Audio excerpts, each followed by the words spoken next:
ओम सहजात्म स्वरूप परम गुरु परम कृपालु देव पूज्य पापा जी और सर्व ज्ञानियों का आशीर्वाद लेकर हम आज का सत्संग आरंभ करते हैं।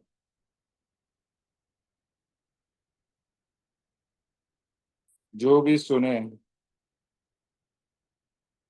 उसे गहराई से सोचे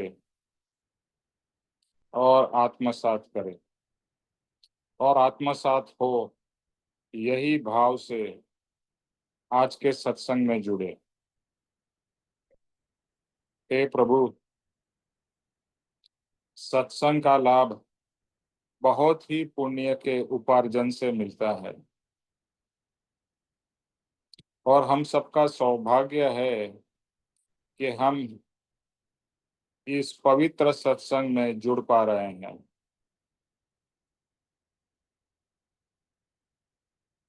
अभी कुंभ का मेला चालू है, या कुंभ का महाकुंभ का पर्व चालू है। वहाँ लोग जाते हैं और बहुत अच्छी एक परंपरा है संगम में स्नान करने के लिए। और सभी ऐसा माना जाता है कि ये स्नान करने से हमारे पाप धुल जाते हैं। तो अभी अभी हमें समझ में आया है कि गंगा में स्नान करने से हमारे पाप धुले के न धुले, लेकिन गंगा जरूर मैली हो जाती है। क्योंकि सिर्फ फिजिकल चीज से अगर पाप धुल जाते थे तो जितनी भी गंगा में मछलियां होती या है वो सबका मोक्ष हो जाता, लेकिन वैसा नहीं होता है। तो ये बात यहाँ पर कि कुंभ में नहीं जाना ये नहीं है।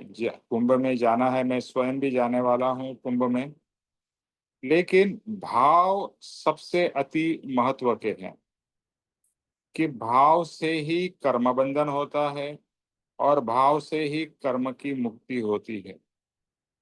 तो सत्संग से ही शुद्ध भाव उत्पन्न होते हैं और शुद्ध भाव से ही अशुभ भाव या अशुद्ध भाव वह साफ हो सकते हैं। तो सत्संग हमें शुद्धता की ओर ले जाता है, शुद्ध भाव करवाता है। हाँ हाँ हाँ हाँ, ओके। हाँ हाँ, जाओ तैयार हो जाओ, जाओ। हाँ। जाओ। हाँ, एक मिनट। हाँ, पहले मैडम के पास जाके वहां से आपको मैडम को छोड़ के रिटर्न में कटवाना है। अभी नहीं, दरवाजा बंद करो।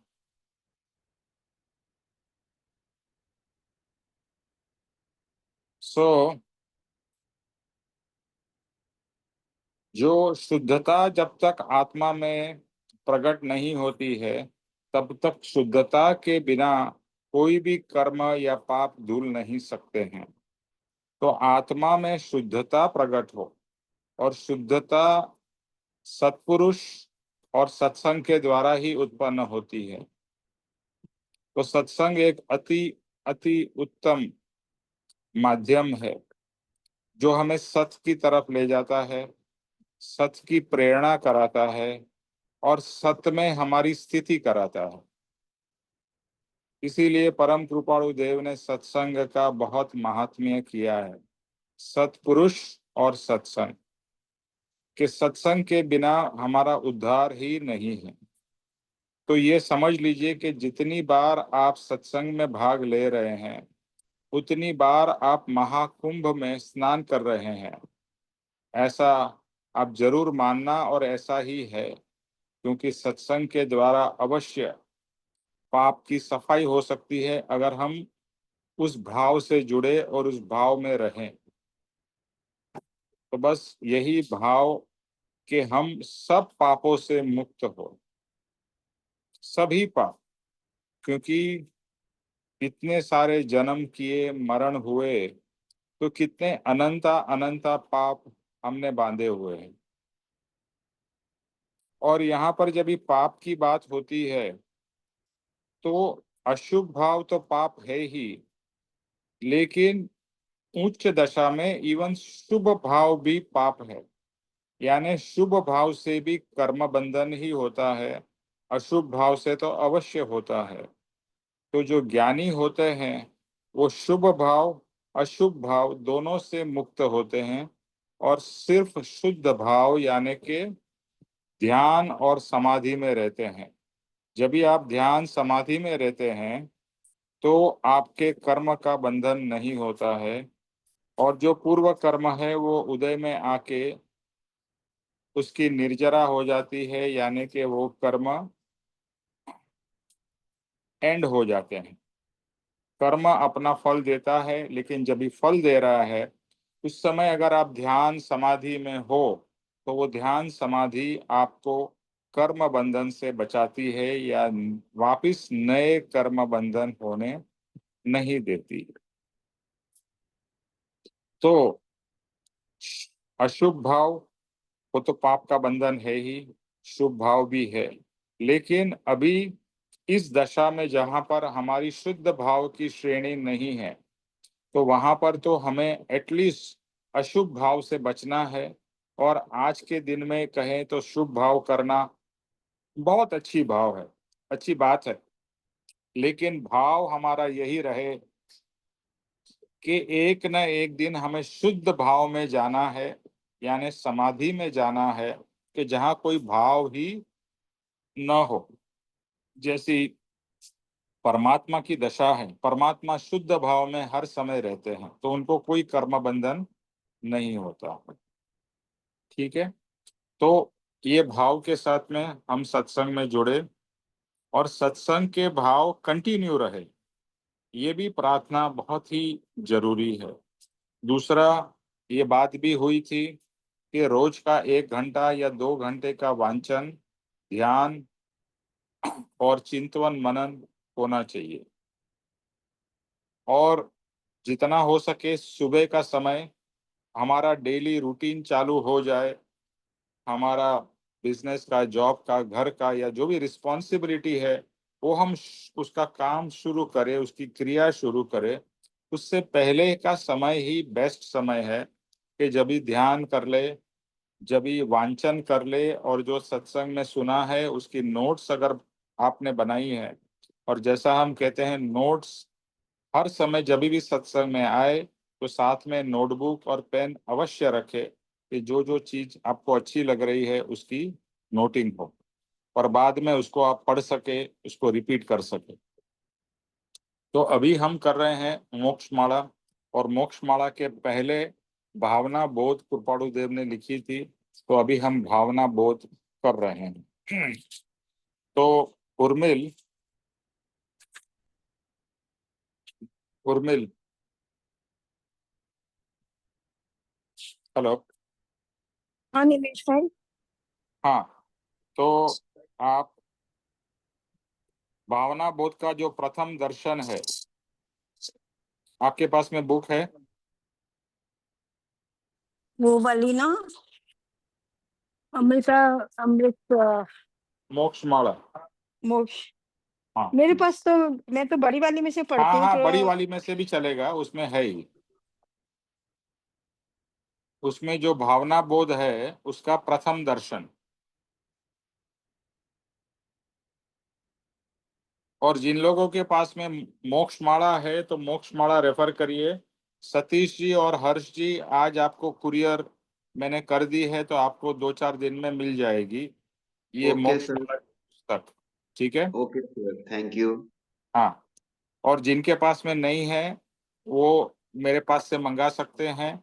जिनके पास में छोटी बुक नहीं है लेकिन वचनामृत यानी श्रीमद् राजचंद्र की जो बड़ी बुक है उसमें भी ये है। तो पेज नंबर बता दीजिए उर्मिल। ठीक है सर, थैंक यू सर। हाँ, पेज नंबर क्या है उर्मिल? 1 मिनट, 36 है निमेश भाई। अच्छा, बड़ी वाली बुक में ना? हाँ जी, बड़ी में। ओके, ठीक है। प्रथम दर्शन। हम्म, शुरू करूं निमेश भाई? हाँ जी। मिल गया सबको 36 पेज? आइदर बुक सबके 36 पेज वचनामृत यानी श्रीमद राजचंद्र बुक में 36 पेज, अगर जिनके पास में ये छोटी वाली बुक है तो उसमें पेज नंबर है 7। ओके। प्रथम दर्शन। इसमें वैराग्य बोधिनी कुछ भावनाओं का उपदेश करेंगे।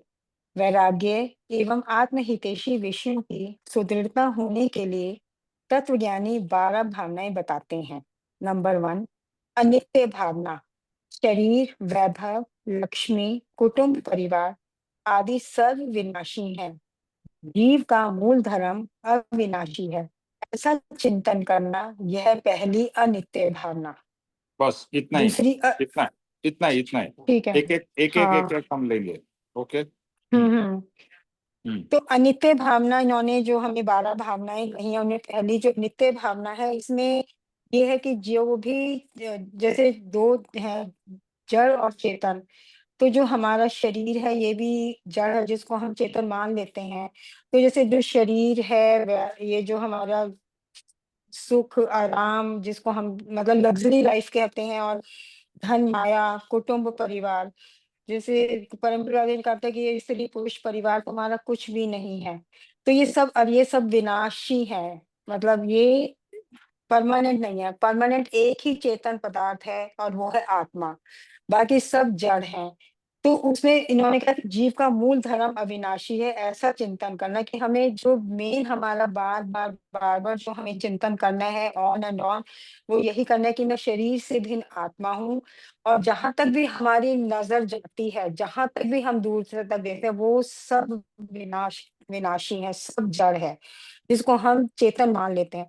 तो यही बार बार चिंतन करना है हमें कि भाई हम सिर्फ आत्मा है, शरीर से भिन्न आत्मा है, और शरीर और आत्मा दोनों अलग अलग हैं, जो हम आज तक नहीं समझ पाए। तो यही है कि बस हमें बार बार यही चिंतन करना है कि मैं आत्मा हूँ जो परमानेंट है, सत्य चित आनंद है, बाकी सब विनाशी है। जैसे टेबल है, वो है, उसका सड़ना गलना सब चीजें खत्म हो जाती हैं आफ्टर सम टाइम, सबकी कईयों की वो एक्सपायरी डेट्स होती हैं। आज हम अखबार लेते हैं, आज की डेट न्यूज पढ़ ली, कल की पढ़ ली, वो सब स्टे हो जाती हैं सारी चीजें आफ्टर सम टाइम। और जो एक हमें सुख देता है वो है आत्मा, जिस सुख से हम आज तक मतलब पता ही नहीं था हमें, हम वंचित ही थे, पर हम धीरे धीरे उसी आत्मा को पहचानने की कोशिश कर रहे हैं कि यही परमानेंट है, यही हमारे साथ जाएगा, इसी से चिपके हुए हमारे अच्छे कर्म आत्मा के साथ ही हमें समझना है। Now hand over to you Nivesh. Okay.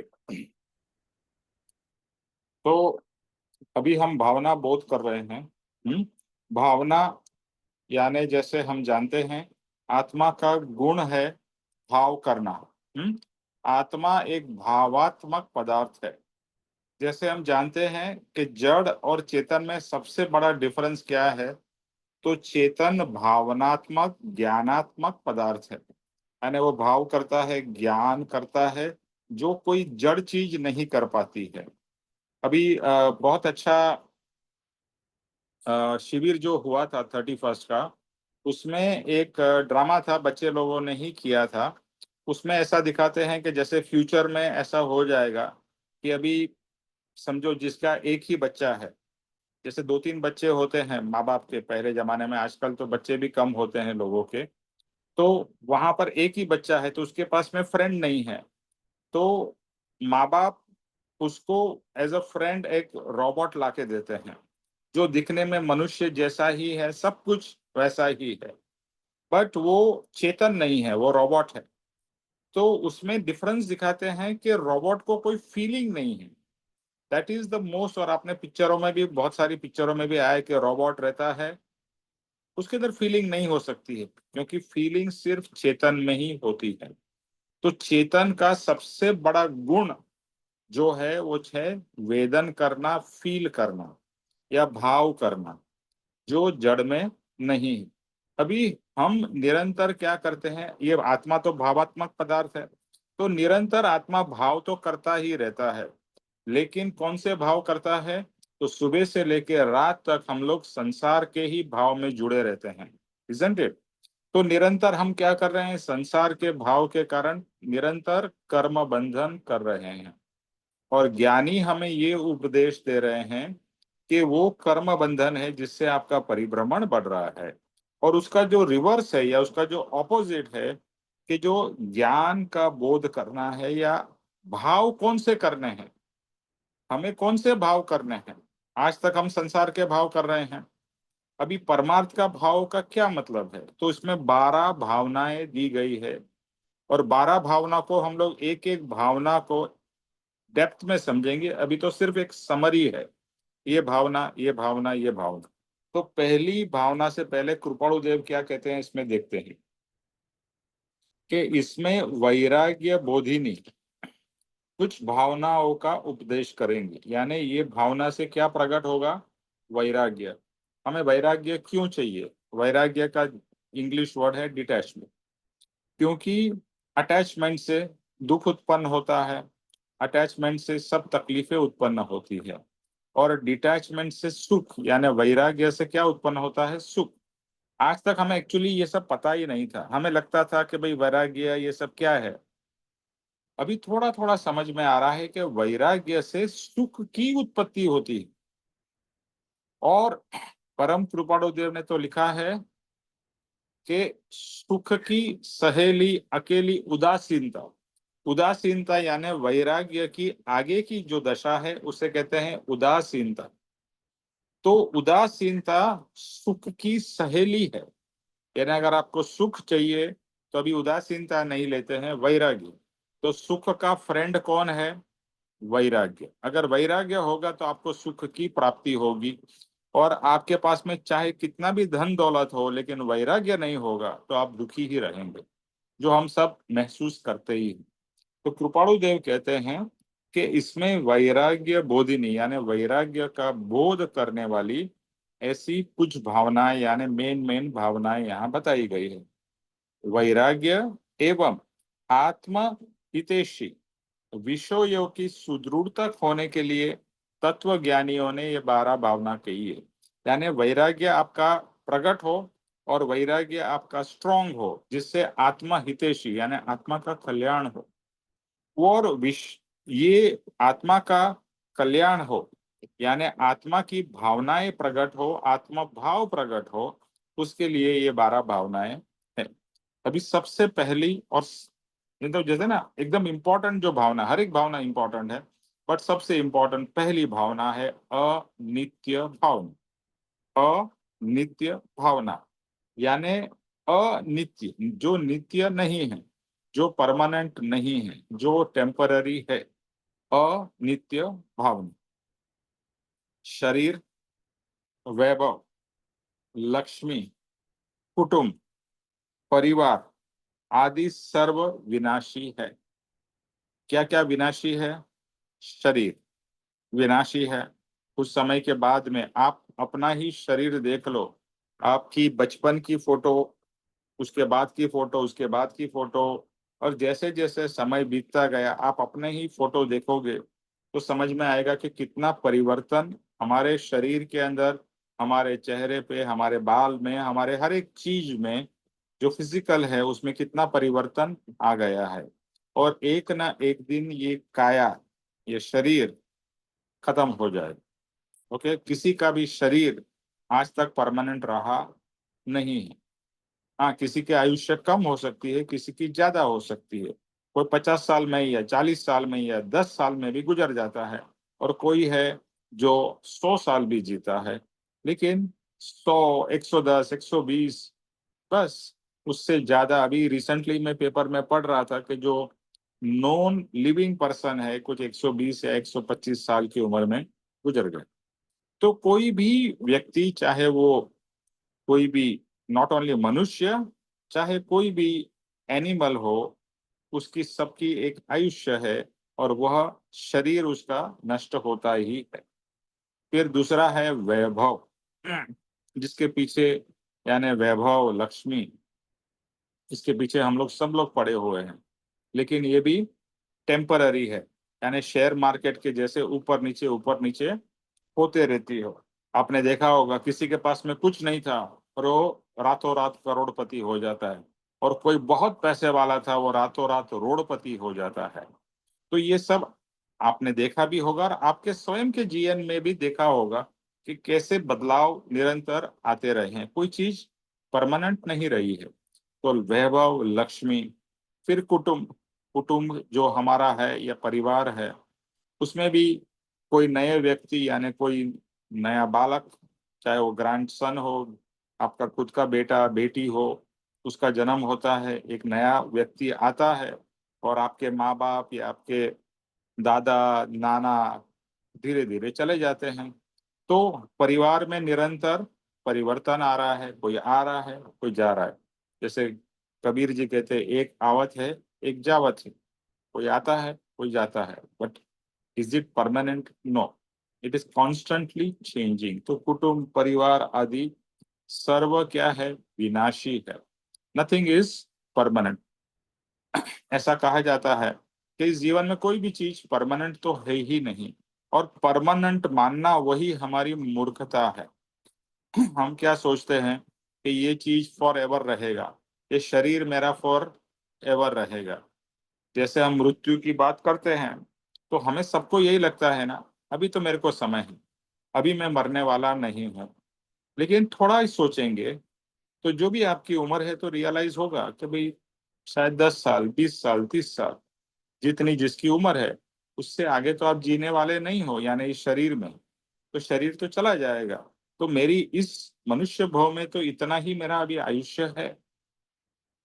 तो ये सब चीजें विनाशी है, ये जानना बहुत जरूरी है। जब तक हमें पता ही नहीं चलेगा और जब तक हम ये चीज को एक्सेप्ट नहीं करेंगे, क्योंकि हर एक चीज को एक्सेप्ट करना, उसमें ही समझदारी है, वही ज्ञान है। ज्ञान क्या है? जो चीज जैसी है उसे वैसा जानना, कि दिन है तो दिन जानना, रात है तो रात जानना, सफेद है तो सफेद, काला है तो काला, मिक्सिंग नहीं, क्लियर, ये ऐसा है ये ऐसा है। इसी तरह से ये जड़ है, जड़ चीजें सब विनाशी है। यानी कि हमारे जीवन में एक आप हो, यानी जो चेतन है, उसको छोड़ के बाकी सब तो जड़ ही है ना। ये शरीर जड़ है, ये घर, ये सब गाड़ी, और जो भी कपड़े, फर्नीचर, एवरीथिंग इज जड़। और वो निरंतर चेंज होता ही जा रहा है, धीरे धीरे वो भी विनाश होता जा रहा है। एक दिन आपका शरीर भी विनाश होगा, कुटुंब, परिवार, ये सब क्या है? विनाशी है। ये जान के, इसको समझ के एक्सेप्ट करना।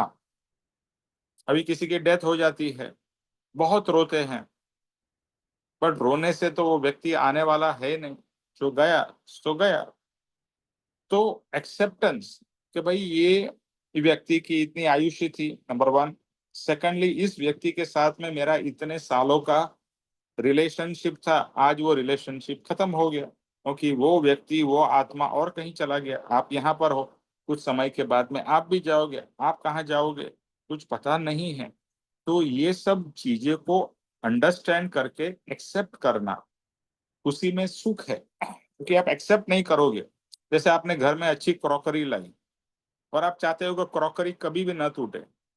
हम सबका अनुभव है कि जो आपने शायद 20 साल, 30 साल, 40 साल पहले क्रॉकरी ली होगी, शायद उसकी मेजॉरिटी क्रॉकरी टूट गई होगी, या आज वो क्रॉकरी है भी नहीं, आपने दूसरी तीसरी क्रॉकरी का सेट लेके आ गए, तो वो पुरानी चली गई है। वो आपको पता है कि ये भी कोई भी नई चीज है, वो भी पुरानी होने वाली है, और कभी ना कभी उसका भी नाश और एंड होने वाला है। तो ये समझ आ जाएगी ना, तो जब भी एंड होगा या नाश होगा ना, तभी उतना दुख नहीं होगा।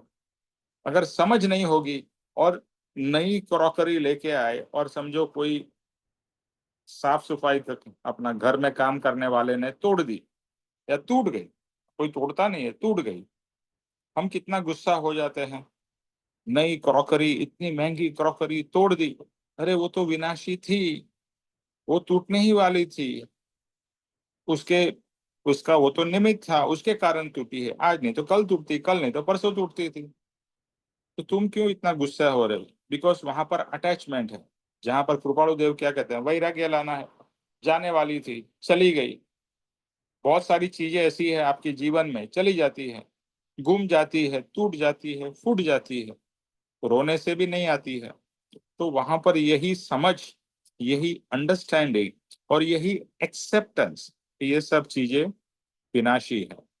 तो ये एक साइड में सब विनाशी चीजें हो गई। अविनाशी क्या है? तो कृपाणु देव क्या कहते हैं कि जीव का मूल धर्म अविनाशी है, ऐसा चिंतन करना, यह पहली अनित्य भावना है। कि जीव का जो मूल धर्म है, यानी कि जो चेतन है, वह अविनाशी है। तो ये एक सेंटर में चेतन है, उसके चारों तरफ सब सब विनाशी चीजें हैं, राइट। बट जो सेंटर है, जो चेतन है, वो अविनाशी है। यानी आप स्वयं जो चेतन हो, वो अविनाशी। इसीलिए क्या कहते हैं, आत्मा अजर अमर अविनाशी है। बट हम जब भी आत्मा अजर अमर अविनाशी की बात करते हैं, हम सोचते कोई थर्ड वर्सन की बात हो रही है। वो आत्मा यानी और कोई चीज अविनाशी है, अमर है, अजर है। मैं अविनाशी हूं, ऐसा कभी भी हमें ख्याल नहीं आता है। क्यों? क्योंकि हम अपने आप को शरीर से जोड़े रखे हैं। हम सोचते हैं कि मैं शरीर हूं, इसके लिए शरीर का एंड यानी मेरा एंड, ऐसा ही तो हमारे अंदर में घुसा हुआ है। तो ये जब ये रियलाइज हो जाए कि मैं अविनाशी, मैं अजर हूं, मैं अमर हूं, तो डर भी चला जाएगा। और दूसरा कोई व्यक्ति की मृत्यु भी होगी, तो वहां भी समझ होगी कि उसकी शरीर की मृत्यु हुई है, वो तो आत्मा और कहीं चला गया। कोई भी व्यक्ति, जैसे हम सीटी जी का एग्जाम्पल ले रहे हैं, तो क्योंकि हमारे सत्संगी थे, सीटी जी का देहांत हो गया। बट स्वीटी जी का एंड नहीं हुआ है ना। स्वीटी जी का जो आत्मा है, वो तो और कहीं पर जन्म ले चुका है और उसका जीवन चल रहा है। तो हर कोई, हमारा भी जीवन, इतने सारे जन्म मरण हम कर चुके हैं, लेकिन हम तो परमानेंट है। शरीर टेम्पररी और परमानेंट नहीं है, हम परमानेंट। तो ये समझना अनित्य भावना, ये अभी एक हमने शॉर्ट में किया है। यही चीज कृपाणु देव हमको स्टोरी के द्वारा और दूसरे दृष्टांत से और डिटेल में समझाएंगे। ओके, तो पहली हो गई अनित्य भावना। ज्योतिष भाई, ज्योतिष भाई, हेलो। Hello. Even हाँ though ज्योतिष I'm भाई, driving, I will not be able to. अच्छा, no problem. Yeah, Ramdas, I'm driving, I will not be able to. Sorry. या रामदास, रामदास, हेलो। हेलो। हाँ हेलो। हाँ रामदास, आगे पढ़ो, वीडियो चालू करो। हाँ। अ, आपका वीडियो बंद है। हाँ हाँ, नहीं, वो एक्चुअली स्टैंड नहीं है ना, हाथ में पकड़ना पड़ता है। स्टैंड ले लो। अशरण भावना। संसार में मरण के समय जीव को शरण में रखने वाला। मैं किधर गुम हो गया था, घर में किधर है, इस ड्रॉर में होगा। यह है किधर। अशरण भावना संसार में मरण के समय जीव को शरण में रखने वाला कोई नहीं है, मात्र एक शुभ धर्म की शरण ही सत्य है, ऐसा चिंतन करना, यह दूसरी आचरण भावना है। अपन ये जो संसार में है, तो इसमें क्या है कि मरण के समय जीव को शरण में रखने वाला मीन्स अपन मरने से हर एक जन डरता है कि मरने के बाद मेरा क्या होगा, नहीं तो सब इधर छूट जाएगा। तो ये जितने भी अपने जो जीव जीव है जो संसार में अटके हुए हैं, तो वो सब जीव को डर लगता है कि मेरा एक समय आएगा और उसमें मेरा मृत्यु हो जाएगा, और उसके बाद मेरा क्या होगा करके। तो मेरे संसार में बाकी जो मेरे प्रियजन है, उनका क्या होगा, मैं उनको छोड़ के चला जाऊंगा, तो अपने में से कोई निकल जाएंगे, तो उसमें वो हर किसी व्यक्ति का मरण का डर लगा रहता है। तो इस समय में जीवन में शरण में रखने वाला कोई नहीं, एकमात्र शुभ धर्म ही शरण की सत्य है। मीन्स इसमें एक अपन जो अपना इसके बारे में अपना अपने आत्मा के बारे में ये रहता है कि जो आत्मा ही है ऐसा है कि वो अमर अविनाशी है। और धर्म में मीन्स इसमें जो बताया है कि जो जो अपन धर्म के इसमें शरण में जाएंगे, मीन्स अपन जो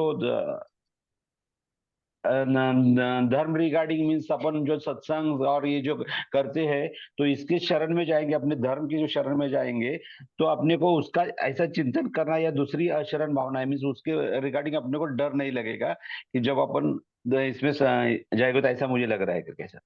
ओके। और सर अशरण भावना, तो शरण और अशरण, तो हमें हर समय शरण की जरूरत है। जैसे अभी हम घर में बैठे हैं तो एक शरण है, एक प्रोटेक्शन है। शरण का मतलब एक प्रोटेक्शन है।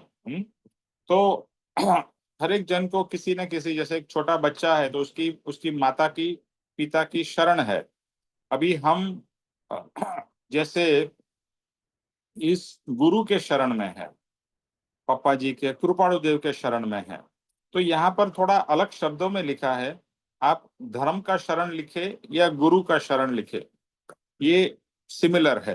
तो यहाँ लिखा है कि संसार में, एक्चुअली मरण के बात लिखी है, बट मैं तो कहूंगा संसार में हर समय हमें अशरणता का एक फीलिंग होता है, इनसिक्योरिटी जिसे कहते हैं ना, एक इनसिक्योरिटी होती, क्या होगा, कैसे होगा, मेरा क्या होगा, एटसेट्रा एटसेट्रा। तो वहां पर इनसिक्योरिटी है, यानी शरण फीलिंग नहीं होती है। जैसे एक बच्चे का जैसा एग्जाम्पल बताया, एक बच्चा बहुत सिक्योर्ड होता है कभी जब भी वो माँ बाप के साथ होता है, तो उसको कोई डर नहीं रहता है कि मेरे पेरेंट्स है, मेरा ध्यान रखेंगे, मेरा शरण है। इसी तरह से जब भी हम गुरु के शरण में होते हैं तो एक बहुत ही निश्चिंतता आ जाती है कि मेरे गुरु है, मेरा ध्यान रखेंगे, अगर मुझे कोई भी प्रॉब्लम होगी तो मुझे प्रॉब्लम में से बाहर निकाल देंगे।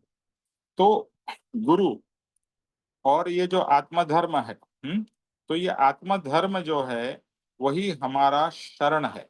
और वो आत्मा धर्म हमें कहाँ से मिला है? वो आत्मा धर्म हमें गुरु के द्वारा मिला है, सदगुरु के द्वारा मिला है। तो ये जो शरण है, संसार में हमारे को अशरणता का फीलिंग होता है, लेकिन और मृत्यु एक ऐसी चीज है, चाहे बड़ा से बड़ा व्यक्ति भी हो, तो मृत्यु से उसको कोई बचा नहीं सकता, राइट।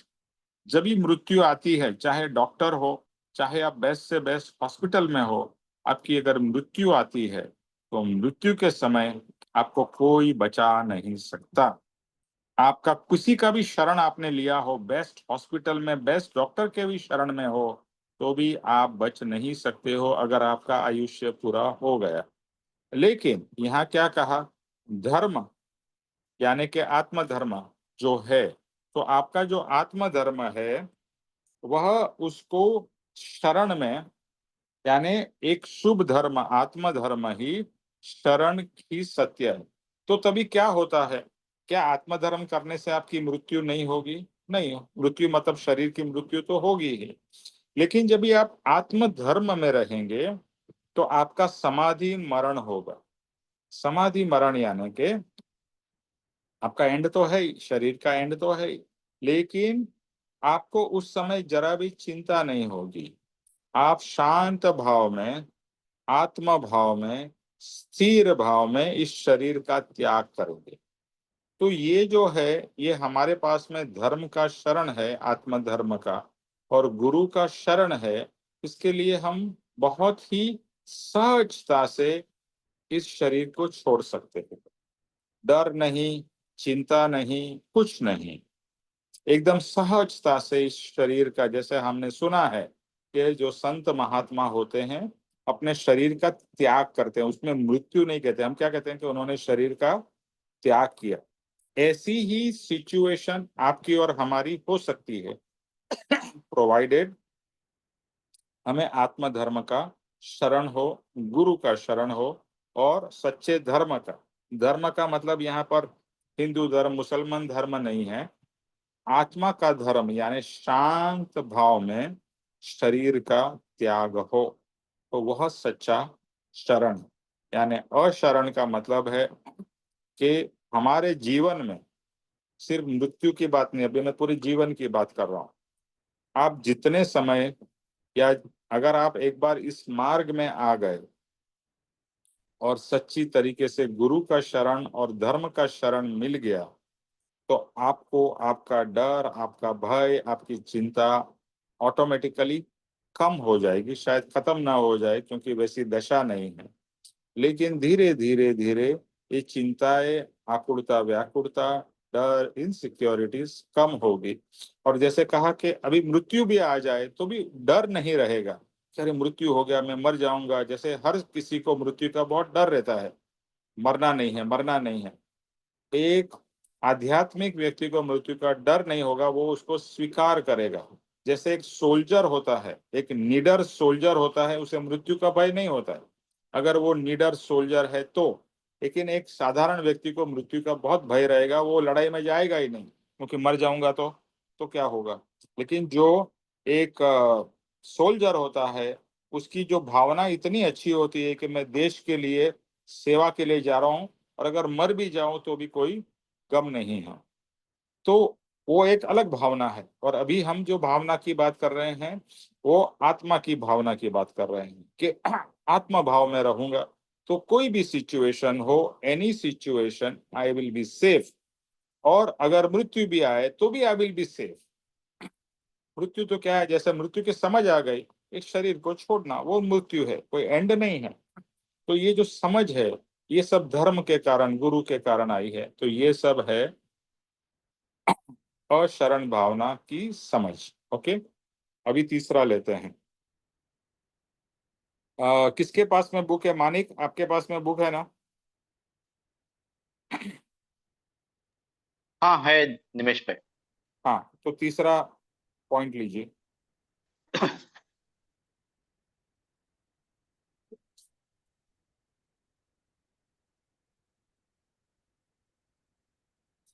संसार भावना। इस आत्मा ने संसार समुद्र में पर्यटन करते करते सर्वभव किए हैं। इस संसार बेड़ी से मैं कब छूटूंगा? यह संसार मेरा नहीं है, मैं मोक्षमयी हूँ। इस तरह चिंतन करना, यह तीसरी संसार भावना। हम्म, तो आई थिंक ये इसमें ये सब पूरा ये सेंटेंस, दो सेंटेंस में ये वैराग्य की भावना ही बताते हैं कि मैं संसार मेरा नहीं है।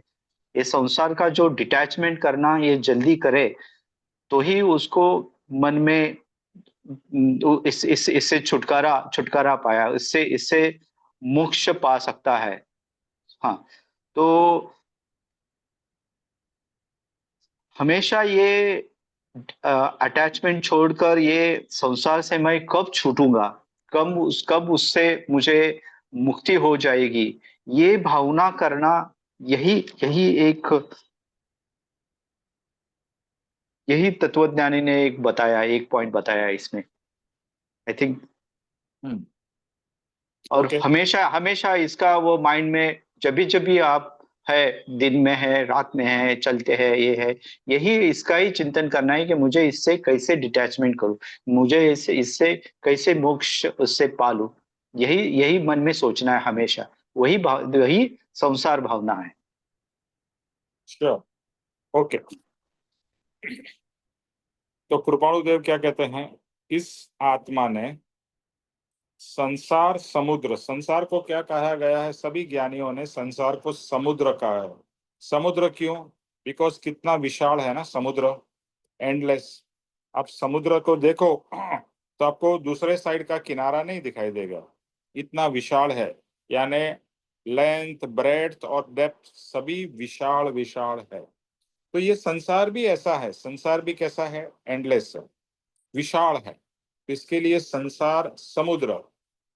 तो संसार समुद्र में पर्यटन करते करते सर्वभव किए हैं। यानी हमने संसार में डूबकर और संसार भाव में रहकर हमने क्या किया है, अनंत जन्म मरण लिए है, और वो एंड ही नहीं हुआ है, अभी भी एंड नहीं हुआ है। और अगर हम कुछ नहीं करेंगे तो ये चलता ही रहेगा। ये संसार और जन्म मरण परिभ्रमण कितना भवों भवों से चल रहा है, और अभी भी हम कुछ नहीं करेंगे तो चलता ही रहेगा। तो बहुत सारे भव जन्म मरण किए, तो ज्ञानी को क्या लगता है, ये संसार बेड़ी जैसा लगता है। बेड़ी मतलब चेन, कि चेन, ये संसार ने मुझे बांध के रखा है और ये संसार मेरा नहीं है, मैं कब इस संसार से मुक्त होऊंगा।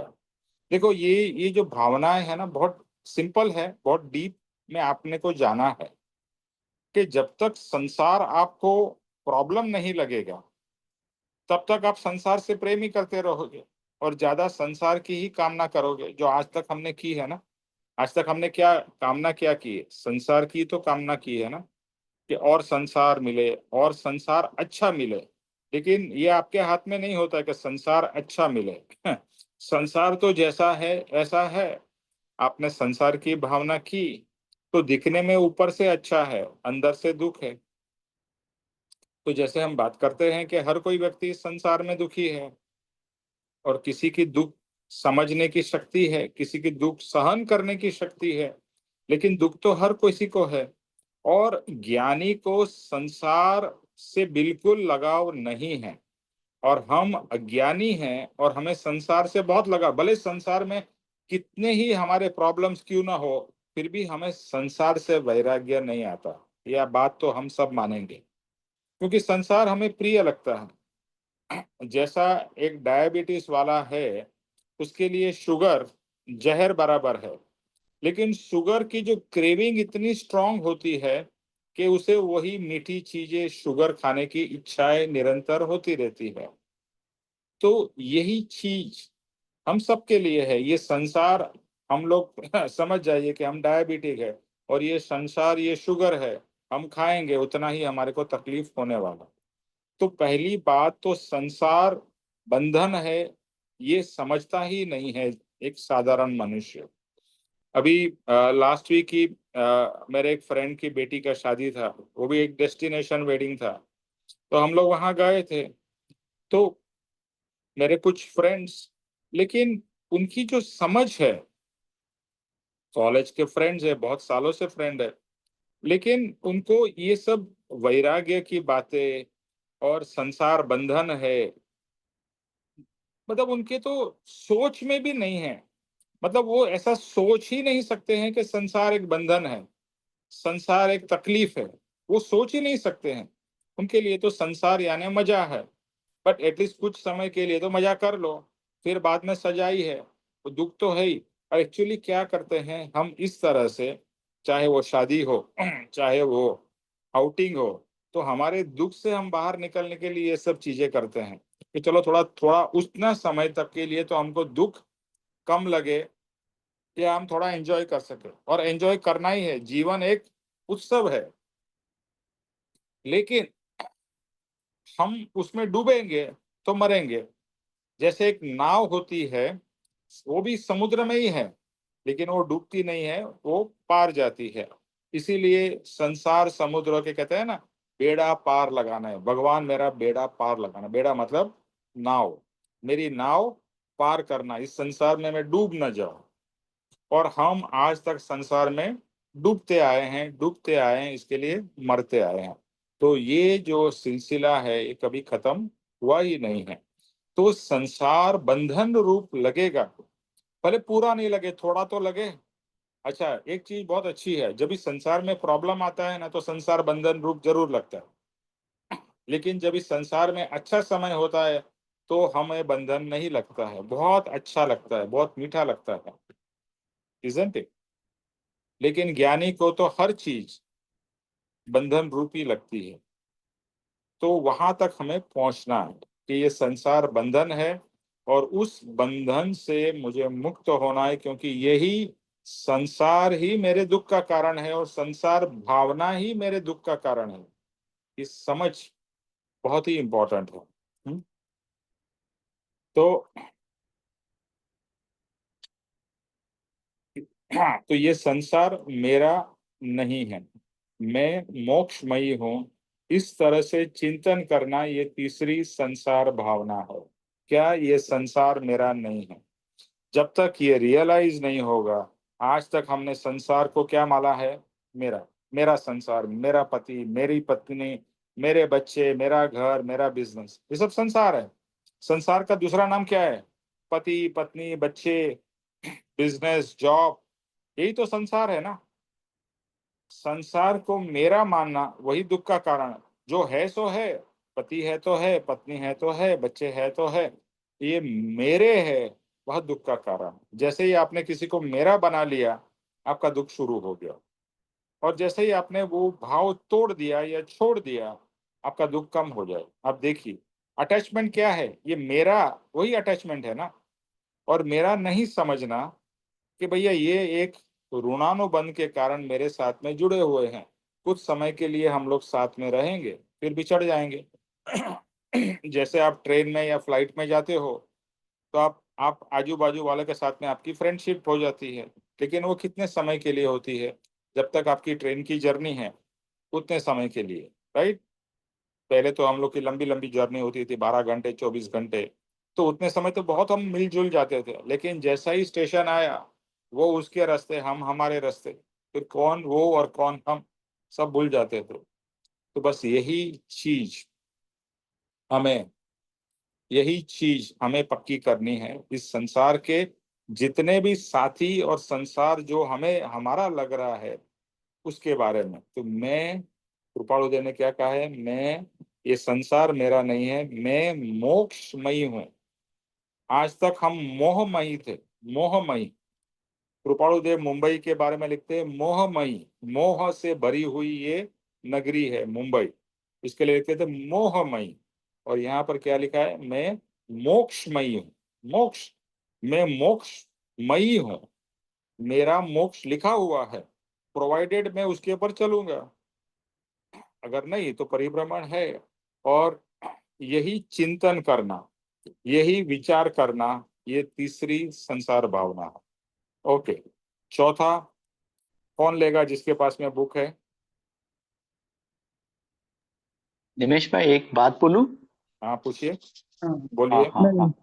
आज मैं एक वो अपना कुंभ मेला में जो है ना, तो एक इंटरव्यू में देख रहा था एक साधु का। तो वो उसको बोलते हैं आईआईटी बाबा। हम्म तो ये इसने एरोस्पेस इंजीनियरिंग में आईआईटी बॉम्बे से उसने बीटेक करवा दिया, एंड देन उसने ये मार्ग स्वीकारा है। तो उसको पूछा था इसे इंटरव्यू वाले ने कि क्या है, कैसा आपको ये खड़तर जीवन आपका है? तो वो बोलता है कि खड़तर is basically your perspective of looking at that particular problem. मुझे तो वो आप चारों दीवारों में रहते हैं, ये आप सूर्य नहीं देखते हो, आप आसमान नहीं देखते हो, ये आपका जीवन मुझे खड़तर लगता है। लेकिन मैं तो खुला आसमान में जाता हूँ, खुला आसमान में अपना अच्छी हवा खाता हूँ। आपको तो हवा अच्छी मिलती ही नहीं है, आपको तो पूरा एयर कंडीशन है, आपका सब पूरा ये है।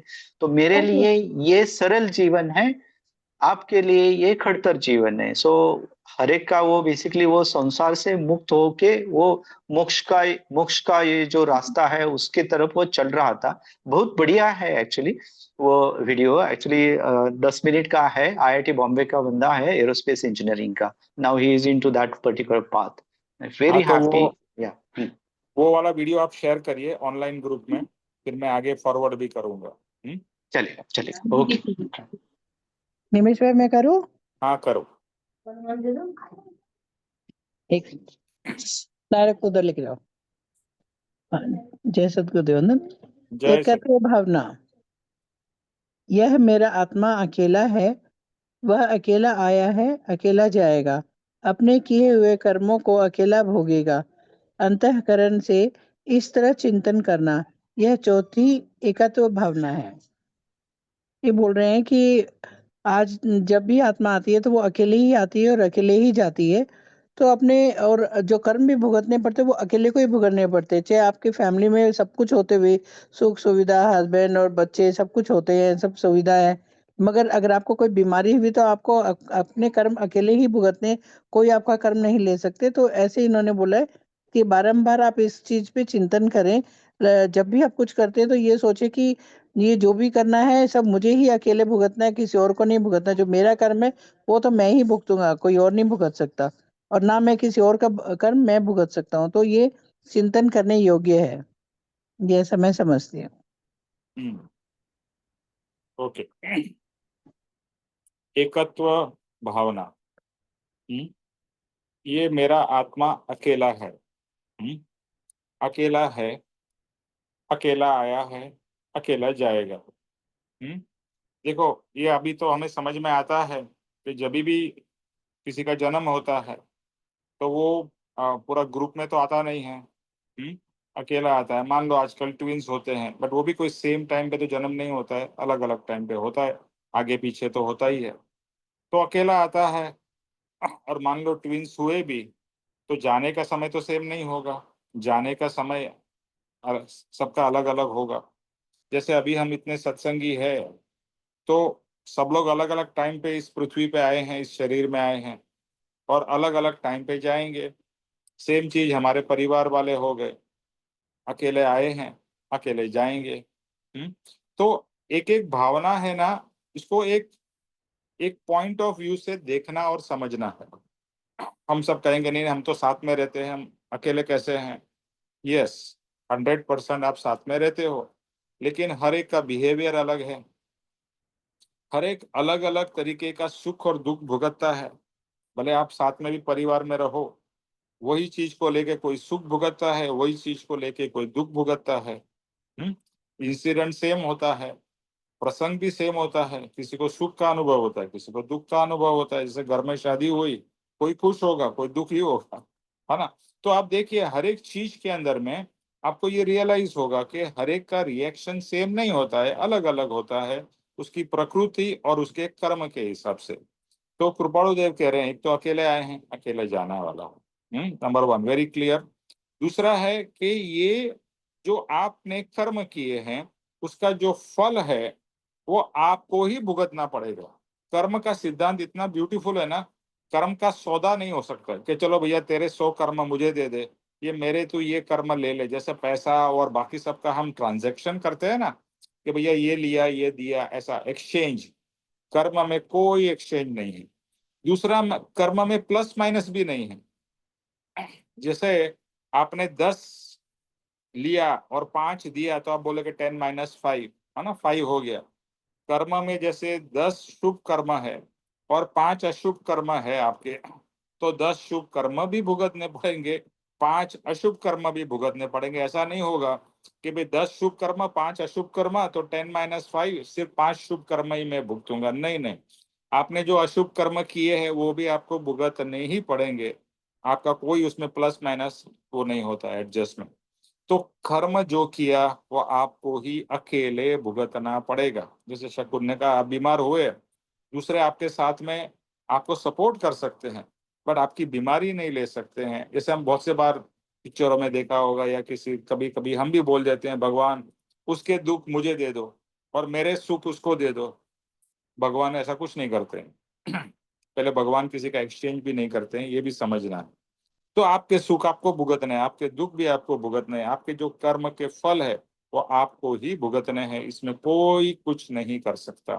तो ये जो समझना एकत्व भावना है कि जो मैं करूंगा उसे मैं भुगतूंगा, जो दूसरा करेगा वो दूसरा भुगतेगा। बहुत से बार हमारा होता है ना कि उसने ऐसा किया, उसने वैसा किया। भाई उसने जो किया उससे तेरे को जो रिएक्शन आया उसका तू भुगतेगा, और उसने जो किया उसके कारण जो उसको कर्म बंधेंगे वो भुगतेगा। लेकिन तू उसके कारण अपने कर्म मत बांध। हम लोग ज्यादातर क्या करते हैं, दूसरे के कारण अपने कर्म बांधते हैं। कोई सामने से कुछ आपको बोल गया, ठीक है, तो आप तुरंत रिएक्ट करोगे, और रिएक्ट करके उसके निमित्त से आप अपने कर्म बांध दोगे। ज्ञानी को समझ में आता है, उसने जो किया उसने किया, मुझे उससे कोई लेना देना नहीं, वो किया वो भुगतेगा। बट अगर मैं न्यूट्रल रहूंगा या समता भाव में रहूंगा, मेरे कर्म बंधन नहीं होंगे। लेकिन उसने किया और तो आपने भी सामने को, उसने पत्थर मारा तो आपने बड़ा और मार दिया उसको, हो गया। तो आप जो करोगे आपको भुगतना है। इतना सिंपल बट इतना सटीक साइंटिफिक ये प्रिंसिपल है ना। जो साइंस समझता है उसको समझ में आता है कि साइंस इज परफेक्ट। इसी तरह से ये कर्म सिद्धांत भी परफेक्ट है, बिकॉज इट्स अ साइंस। जैसी करनी वैसी भरनी, जो किया वो आप भुगतोगे, उसमें कोई एक्सचेंज नहीं, कुछ नहीं है। एक्सचेंज ऑफर यहाँ पर है ही नहीं। तो जो आपने किया आपको भुगतना है। आप अकेले आए हो, अकेले जाओगे और अपने ही कर्मों को भुगतोगे। इसको अंतःकरण से चिंतन करना। देखो ये सब भावनाएं है ना, समझना तो जैसे मैंने बोला कोई बहुत डिफिकल्ट नहीं है, लेकिन इसको फील करना, इसको रिपीट करना, चिंतन करना, बार बार बार बार एक एक भावना है ना, इतनी डेप्थ में जानी चाहिए कि ये आपका स्वभाव बन जाए। जब तक आपका स्वभाव नहीं बनेगा तब तक कोई वैराग्य आने वाला नहीं है, भले आप कितने भी ऐसे सत्संग अटेंड कर लो। ये एक एक भावना बहुत, जैसे बोलते हैं ना, डाइजेस्ट करनी है, सोचना है बार बार। एकत्व भावना, एकत्व भावना, what does it mean, what does it mean for me, मुझे क्या इससे प्राप्त करना है। ओके ओके, नेक्स्ट कौन लेगा? और किसके पास में बुक है?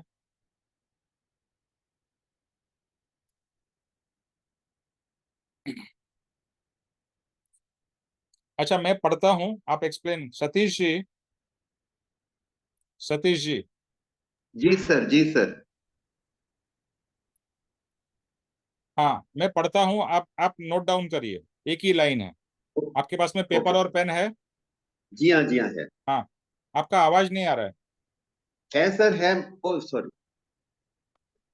हाँ ओके। हाँ जी अभी हाँ, है सर। जी। हाँ ओके।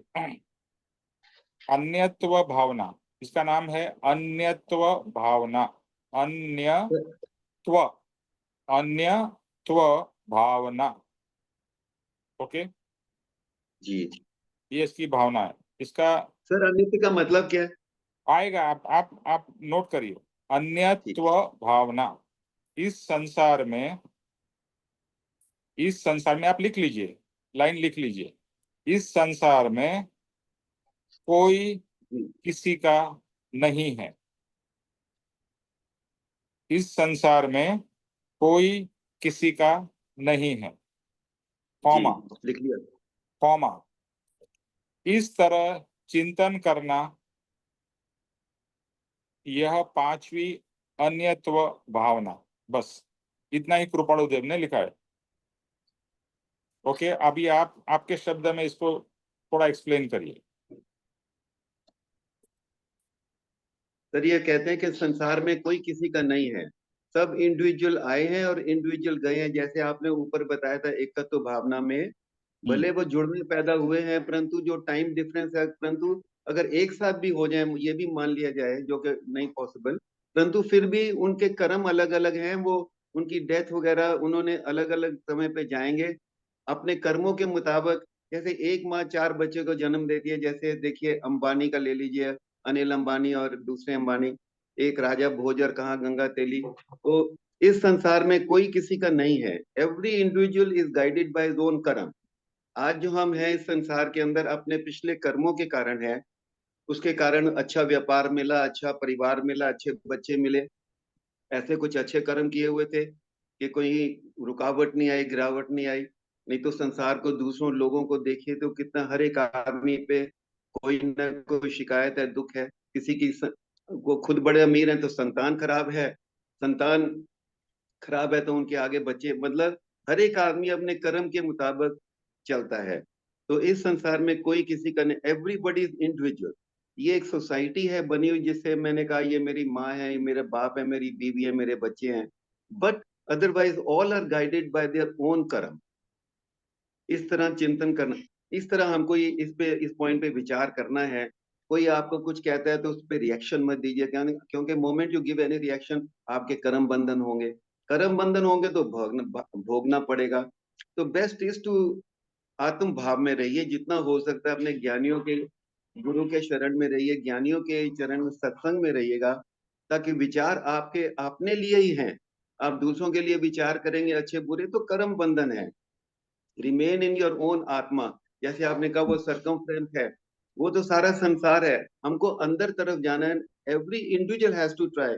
मेरी माँ मेरी हेल्प नहीं कर सकती, मेरा बाप मेरा हेल्प नहीं कर सकता, बीवी मेरी हेल्प नहीं कर सकती, मुझे अपने कर्मों को साधना है और उन्हीं को बनाना है, ताकि ये भावना रखनी है, ताकि मुझे मोक्ष मिले, मुझे संसार के लफड़े से बाहर निकलना है, तो मोक्ष प्राप्त करना है। तो भावना कोई कोई किसी का नहीं है, इस तरह चिंतन, बस इस तरह हमको चिंतन मरण करें। अगर सपोजिंग मेरे बच्चे के ऊपर कोई मुसीबत आ गई तो मैं कहूँ हाय मेरा बच्चा, ठीक है, दैट इज वो संसारिक रीति रिवाज है, परंतु उसने वो अपने कर्म जैसे उसने कर्म किए पिछले भव में वो पाल रहा है। I can only sympathise and nothing else and pray God का इसको शांति मिले, इसका अच्छा हो, क्योंकि वो मेरा बेटा है। यही किसी और के साथ हो तो वी डोंट इवन बॉदर। तो वो कहते हैं कि अपना ही चिंतन करिएगा, और किसी का, एवरीवन इज इंडिविजुअल, अदरवाइज अपने कर्म से आए, अपने कर्म लेके जाए। मैं यही समझा हूँ सर। ओके। अन्यत्व भावना वो एकत्व भावना का ही एक्सटेंशन है। अन्यत्व भावना कहती है कि इस संसार में कोई किसी का नहीं है। इस तरह से चिंतन करना, ये पांचवी अन्यत्व भावना है। एक्चुअली ये भावना हमें कभी आती है मालूम है? जब भी हमारी कोई मदद नहीं करता है ना, समझो हमने किसी की मदद की, लेकिन जब भी हमारा समय आता है और हमें हेल्प की जरूरत है और दूसरा मदद नहीं करता है, तब हमें बहुत बुरा लगता है कि मैंने इसकी मदद की या मैंने इतने सारे लोगों की मदद की, लेकिन जब भी मुझे जरूरत था तभी कोई नहीं आया। तो ये एक्चुअली समझ ही जाता था तो तू दुखी नहीं होता था कि इस संसार में कोई किसी का नहीं है। हाँ, व्यवहार से है, और टू सम एक्सटेंट समझो आपके फ्रेंड हो, आपकी फैमिली हो, मदद करती है, बट कब तक और कहाँ तक कर सकती है? जैसे एक समझ लीजिए, आप बहुत बीमार हो गए, बेड रिडन हो गए, तो कुछ समय तो परिवार आपकी सेवा चाकरी करेगा, लेकिन आप वैसे के वैसे ही हो, हर एक चीज आपको देनी पड़ती है, खाना पीना, स्नान, पेशाब, पोटी। तो लोग क्या आपसे खुश होंगे? आपसे दुखी होंगे, और करेंगे तो भी चिढ़ के करेंगे, जबरदस्ती करेंगे। थोड़ा टाइम प्रेम से कर लेते, लेकिन आगे आगे नहीं होता है। तो यहाँ पर ये बात समझ में आती है कि मेरा कोई नहीं है इस संसार में। मुझे लगता है कि मेरे सब है, लेकिन रियल में मेरा कोई नहीं है। और कोई है तो वो सिर्फ एक गुरु, और ये आत्मधर्म, ये मेरा है। हाँ, अगर आप सत्संग में हो तो सत्संगी लोग भी आपको सपोर्ट करेंगे, लेकिन अगर आप समझते हो कि सत्संगी है तो मुझे पूरी तरह से मदद करेगा, ऐसा नहीं होगा और हो भी नहीं सकता, क्योंकि हर एक के कर्म अलग है। हर एक अलग अलग तरीके से चीजों को भुगत रहा है अपने ही कर्मों के कारण। देखो, आप अगर किसी से एक्सपेक्टेशन नहीं रखोगे तो आपको दुख नहीं होगा, लेकिन ये जीव ही ऐसा एक एक्सपेक्टेशन करता है कि ये मेरा करे, ये बच्चा मेरा करे, क्योंकि मैंने बच्चे का ध्यान रखा है। अभी बच्चा बड़ा हो गया और बच्चा आपका ध्यान नहीं रखता है, क्या होगा? आप दुखी दुखी दुखी। लेकिन अगर ये भावना पक्की हो गई है, इस संसार में कोई मेरा नहीं है, अगर आप पक्का कर लो, तो दूसरा जो भी करेगा वो बोनस होगा, यानी उसने आपको हेल्प की, आपको सपोर्ट किया, you will be happy, but without expectation कि ये मेरी मदद करे। ये मेरा फ्रेंड है, इसके लिए मुझे उसने मेरी मदद करनी चाहिए। ये मेरा पति है या पत्नी है। क्या होता है, पति पत्नी में भी क्यों झगड़ा होता है और क्यों तकलीफ होती है? क्योंकि एक्सपेक्टेशन है, पति ने तो ऐसा करना चाहिए, पति नहीं करता है तो तभी तकलीफ होती है, या पत्नी नहीं करती है तो प्रॉब्लम होता है, झगड़ा होता है, ये होता है, क्लेश होता है। बट अगर समझ में आ जाए इस संसार में कोई मेरा नहीं है, मैं अकेला आया हूँ, अकेला जाऊंगा, मेरा ही, तो पूरा फोकस क्या होगा? आज तक हमारा फोकस किसके ऊपर है? दूसरों के ऊपर, इसने क्या किया क्या नहीं किया। बट जब भी हम एकत्व भावना और अन्यत्व भावना पे आते हैं तो then focus is not on others, focus किस पे आएगा? आपके स्वयं के ऊपर। मैं अकेला हूँ, अकेला आया हूँ, मुझे अपने कर्म भुगतने हैं। दूसरे से कोई एक्सपेक्टेशन मत रखो, हुआ तो अच्छी बात, नहीं हुआ तो भी ठीक है, क्योंकि संसार में कोई मेरा है ही नहीं। बट ये तो आपने मान लिया कि ये मेरा है, ये आपकी गलती है, आपने उसे मेरा मान लिया। जैसे अभी सतीश जी ने कहा मेरा बेटा है, इसके लिए मुझे तकलीफ होती है या मुझे चिंता होती है। दूसरा का कुछ भी होता है, दूसरा मर भी जाता है तो भी मुझे जरा भी टेंशन नहीं होता है, जरा भी फीलिंग ही नहीं होती है, मेरा है ही नहीं। बट इसी तरह से अगर आपको हर एक व्यक्ति मेरा नहीं लगेगा तो आपकी बहुत सारी चिंताएं भी खत्म हो जाएगी, दुख भी खत्म हो जाएगा, तकलीफ। इसका मतलब ये नहीं है कि आप दूसरे की मदद न करें, दूसरे के प्रति प्रेम न करें। एक्चुअली ये सब भावनाओं से क्या होगा मालूम है कि जो कचरा है ना, ये सब कचरा है, ये कचरा निकलेगा, फिर पवित्र प्रेम प्रकट होगा। वरना अभी प्रेम हमारा बहुत कचरे वाला है, जिसे हम राग कहते हैं, कचरे वाला प्रेम है। इसके लिए वो प्रेम का असर भी नहीं होता है दूसरे के ऊपर, क्योंकि कचरा है उसमें। लेकिन ये सब कचरा निकल जाएगा तो आप स्वयं पवित्र हो जाओगे। जैसे हमने बात की कुंभ की, कुंभ में क्यों जा रहे हैं भाई? पवित्र होने के लिए। तो ये महाकुंभ से भी बड़ा कुंभ है सत्संग। सत्संग करो, पवित्र होते जाओ, ये सब नेगेटिविटी निकालते जाओ। नेगेटिविटी निकली, पवित्र हुए, पवित्र हुआ तो प्रेम, शांति, आनंद अपने आप सबका प्रकट होगा। इससे बढ़िया और क्या हो सकता है? Okay, next. हर्ष जी, हर्ष,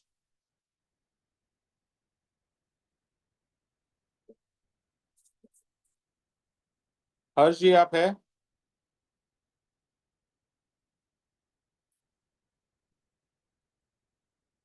रीना, रीना बेन?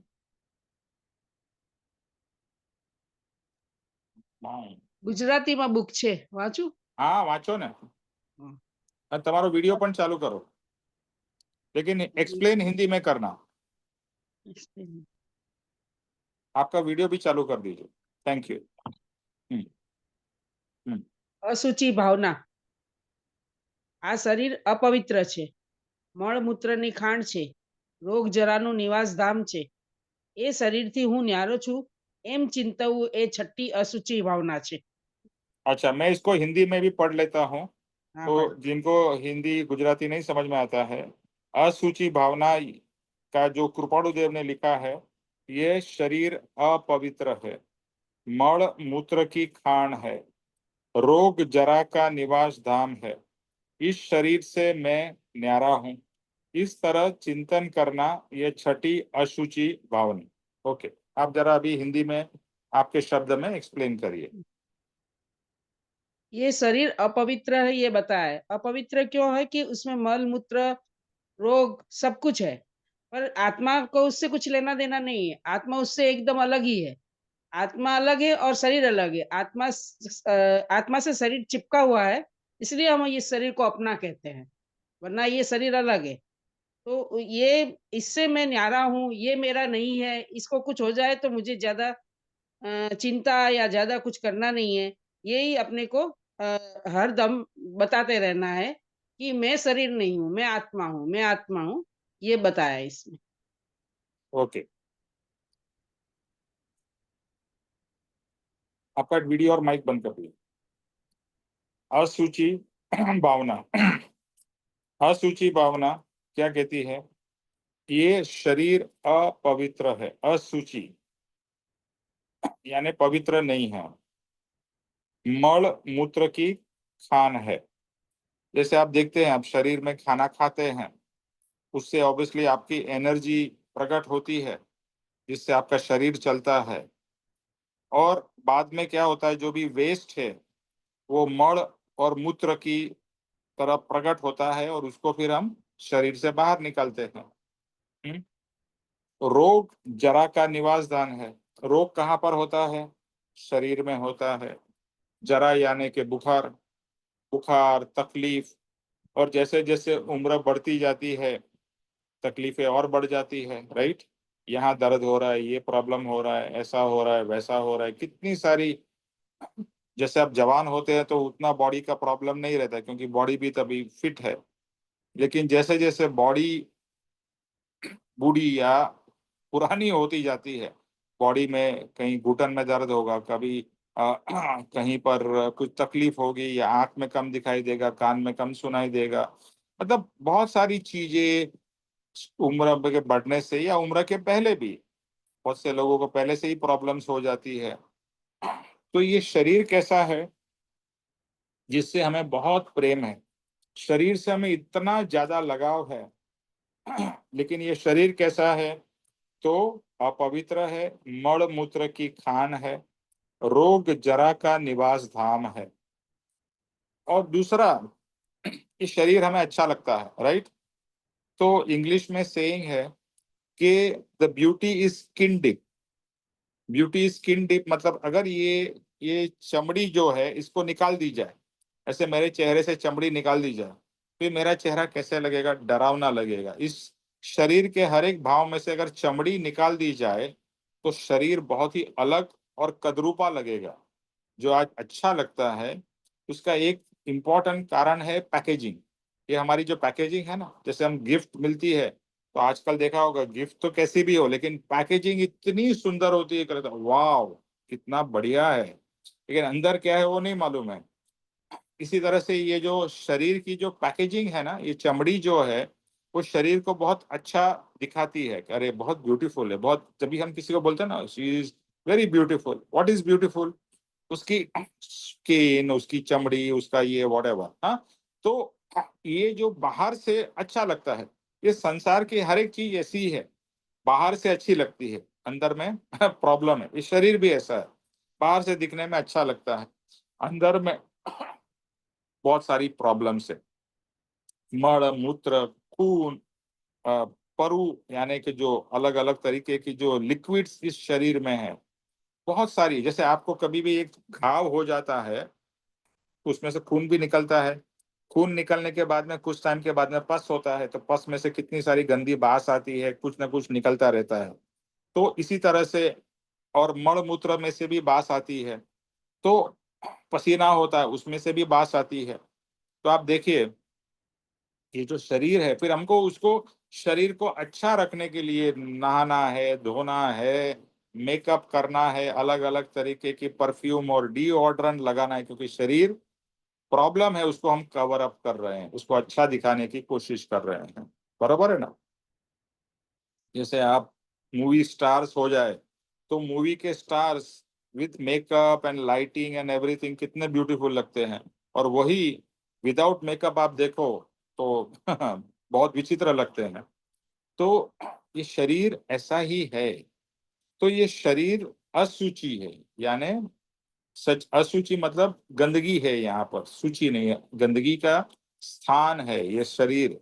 लेकिन इस गंदगी के स्थान वाले शरीर को हम कितना प्रेम करते हैं, कितना इसमें अटैचमेंट है हमारा। तो ये शरीर से मैं न्यारा हूं, शरीर से मैं क्या हूं, न्यारा हूं, शरीर से मैं अलग हूं। तो शरीर से मैं अलग हूं। तो शरीर जैसा भी है, अच्छा बुरा, अभी तो समझ में आ गया शरीर में कितने सारे अलग अलग प्रॉब्लम्स है, लेकिन मैं एक अलग एंटिटी हूँ। शरीर एक अलग है, मैं एक अलग हूँ। ओनली थिंग इज के मैं और शरीर साथ में रहते हैं, इसके लिए मिक्सिंग हो गया है, और एक्चुअली मिक्सिंग हुआ नहीं है।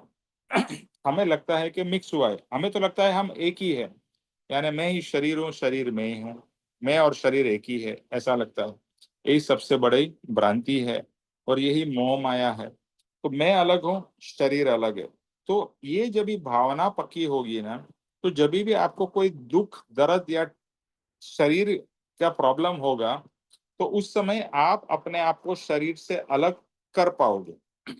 और ज्ञानी लोगों का देखा है, मैं पापा जी की बात करूं तो उनको कितना बैक का बहुत सीवियर पेन काफी सालों से था, और जब तक उनका देहांत हुआ तभी तक रहा, तो भी उन्होंने कभी सामने वाले को फील नहीं होने दिया कि मुझे बहुत बैक का प्रॉब्लम। वरना हमारा क्या होता है, थोड़ा भी दुखता है ना, अरे यार बहुत दर्द हो रहा है, अरे ऐसा हो रहा है, वैसा हो रहा है।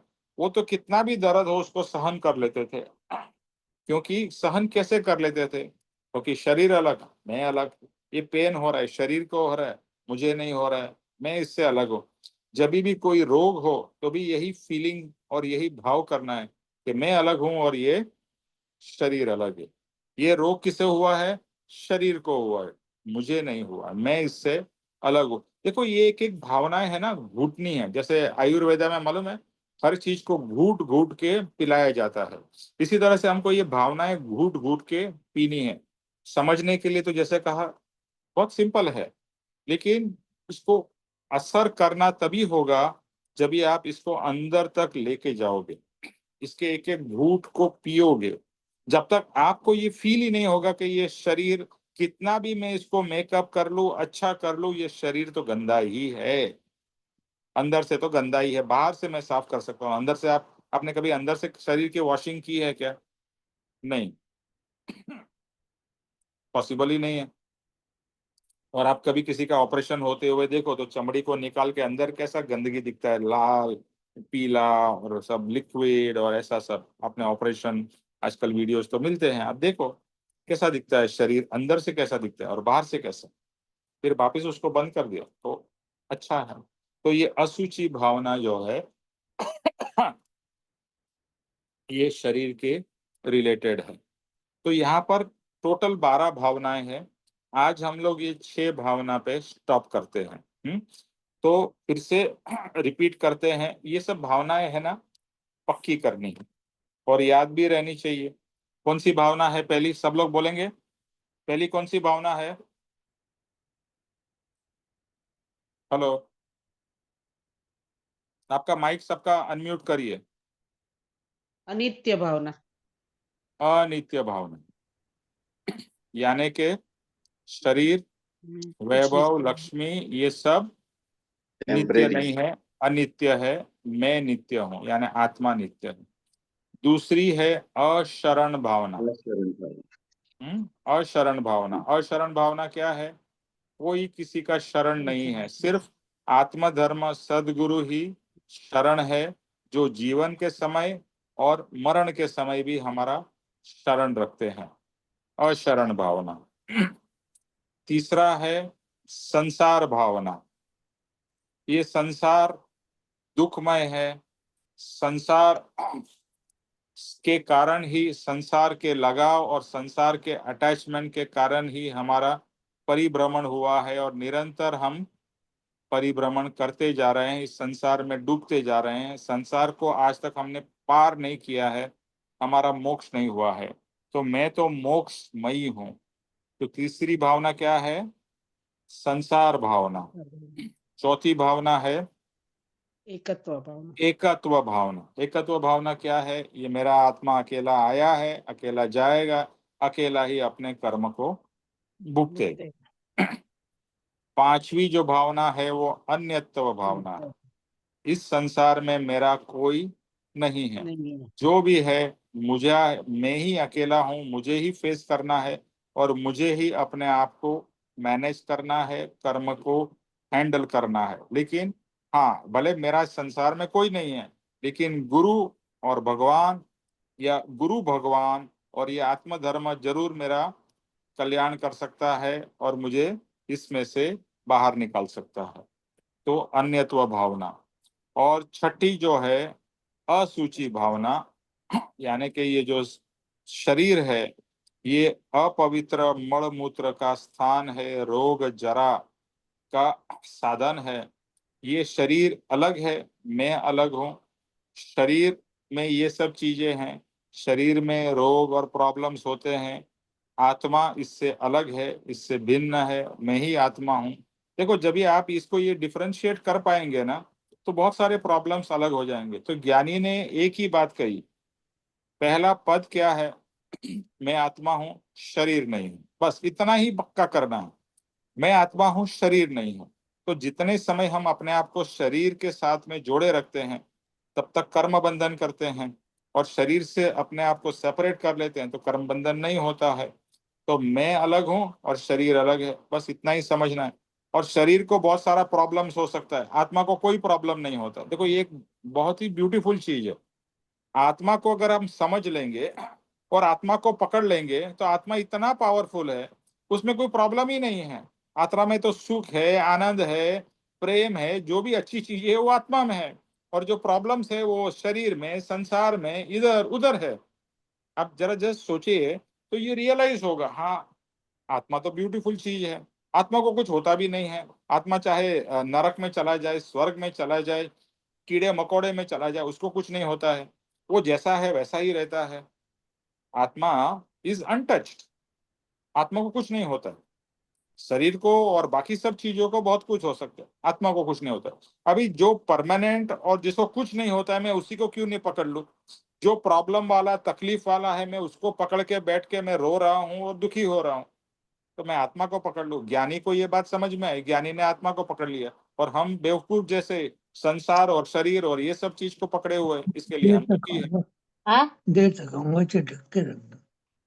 फिर ठंडा हो जाएगी ना रोटी। नहीं वो तो विनोद जी, हाँ जी। विनोद जी आप हाँ सत्संग में ध्यान रखिए।